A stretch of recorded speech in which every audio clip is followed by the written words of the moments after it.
All right, we're just going to dive in. The quotient of 6 less than a number and 5. We don't have anything to solve here. We just want to write this in mathematical terminology. So the quotient is telling us there's going to be a division problem of 6 less than a number. A number, we should probably put X or Y or whatever we wanted. And 5. The quotient of 6 less than a number and 5. When you see quotient or product or even sometimes sum and difference, see quotient of something and something, those are the two things that are going to go into your division problem, right? It's like this divided by this. So for our purposes here, we know that we have the quotient of 6 less than a number and 5. So 5 is on the bottom. And then we had 6 less than a number. If you remember that 6 less than means we're subtracting 6, but we need to subtract it from X. So it needs to come after. It's a bit confusing. So 6 less than a number is X minus 6. So we are really just writing 6 less than a number divided by 5. So we took several phrases that we could translate. 6 less than. And we also took quotient of something and something. And we had to kind of combine these together to decode this problem. We're going to see more of that as we go on. All right, now we have one we have to actually solve. Carla bought movie tickets on half price day for $18. How much would they have been on a regular day? So half price of the regular day is $18. You probably know all the way, like right now in your head, how much it is. But in case you don't, if half of something is 18, what's the whole thing? We could divide both sides by 1/2, or to cancel out 1/2, we can just multiply by 2, because 2 and 1/2 cancel to be just 1. So regular price is going to be 18 times 2. It's going to be $36 on the regular price date. Maybe you used X for that, or maybe you didn't even have to write out an equation and you just knew this one in your head. The difference, subtraction, of a number and 6 is 13. A number. So we're doing subtraction. The difference of a number and 6. Here's my number difference. Is 13. What's the number? We're going to go back in time through this problem, right? Before I subtracted 6, what did I have? I had 19. A math class has only business majors and nursing majors in it. We're not worrying about anyone else. The number of business majors is 3 more than twice the number of nursing majors. If there are 11 business majors, how many nursing majors are there? So nursing majors is what we're looking for. We know we have 11 business majors, and we know that business majors is 3 more. Ooh, we're adding 3. That's okay. We can do it that way. Then twice the number of nursing majors, which here I've been using N for. So we know that it's 11, and we know it's 3 more than twice N. So since those are both equal to B, I can just write this as an equation. 11 is equal to 3 more than twice N. So we're just going to solve this bad boy just like we might any old equation. Twice the number of nursing majors is 8. So I can divide by 2 and say that my nursing majors is 4. There's only 15 people in this math class. Too bad. Double checking. Is it true that 3 more than twice 4 would make 11? Twice 4 is 8, plus 3 is 11. Yes. Phew.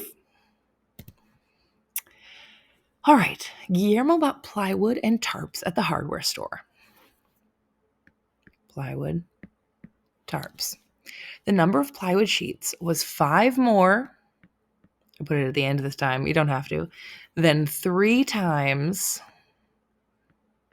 the number of tarps. Why did I put a box? I could have just put a T. Anyway. And we know he bought 14 sheets of plywood. And the thing we're looking for is tarps. So 3 times tarps plus 5 is giving us those 14 sheets of plywood. Going back in time, take away those 5. And now we have 3 times the number of tarps is 9. We're going to divide by 3 to get rid of that, multiply by 3. And our number of tarps is 3. So Guillermo in this one bought 3 tarps and 14 sheets of plywood. Probably for all that flooding damage at the mansion. All right, very similar problem, different numbers. He's buying plywood and he's buying tarps. The number of plywood sheets was 5 more than 3 times the number of tarps.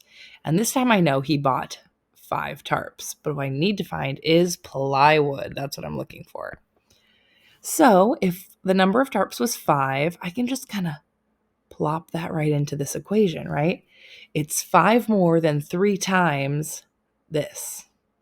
So 3 times our 5 tarps is 15. And I know it was 5 more than that. So it was 20. The number of plywood sheets he bought was 20 if he bought 5 tarps.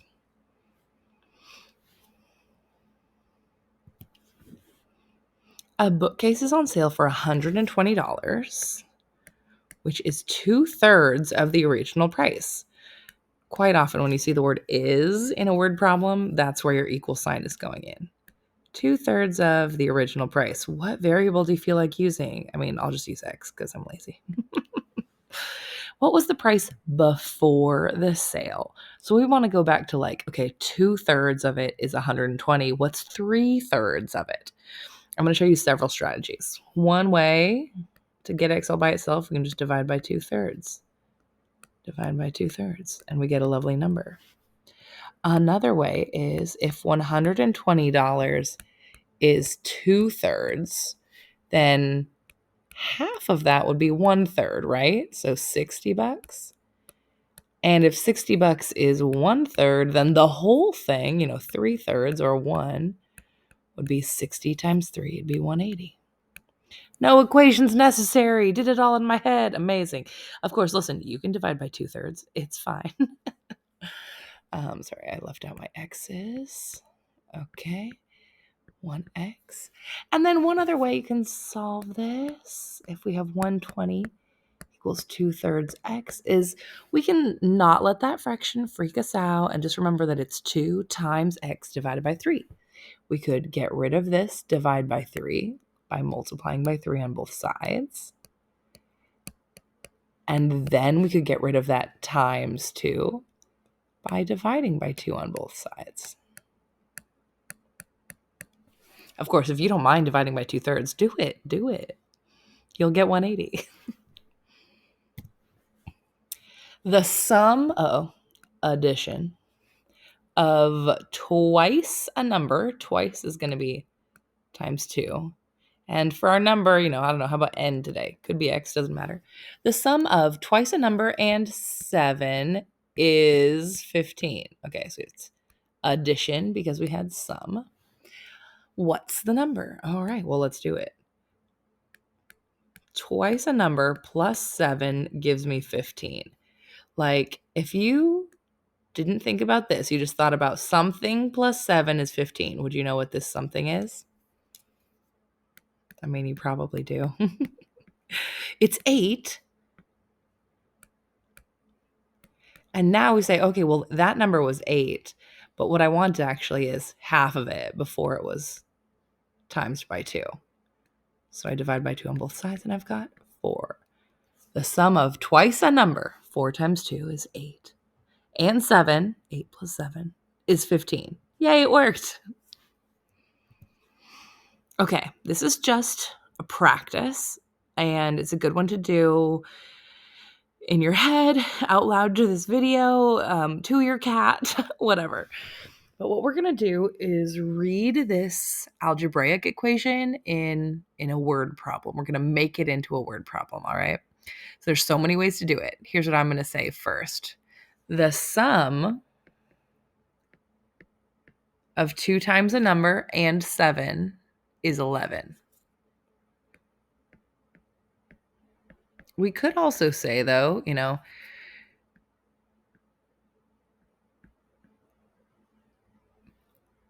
Lindsay had 10 or some number, sorry, of stickers. She cut them in half, so she had twice as many stickers. And then she got 7 more stickers. Now she has 11. How many did she start with?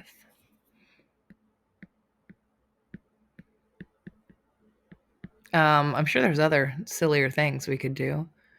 Lindsay had X number of dollars, and somebody doubled it. And then she found $7 in her pocket from the laundry. Now she has $11.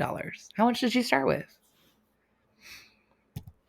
All right, you try to do this one in your head quick, or pause so you can take as long as you want. Write yourself a little word problem. Here's mine. Lindsay had 45 Reese's. She ate a bunch of them, and now there are 28 left. How many Reese's did Lindsay eat?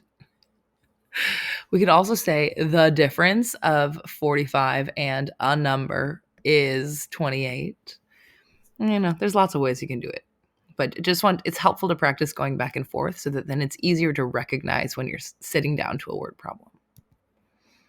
How about this one? The product of 3 and a number is 15. Thrice a number is 15. Lindsay scored 3 times as many goals as her friend. If Lindsay scored 15, how many did her friend score?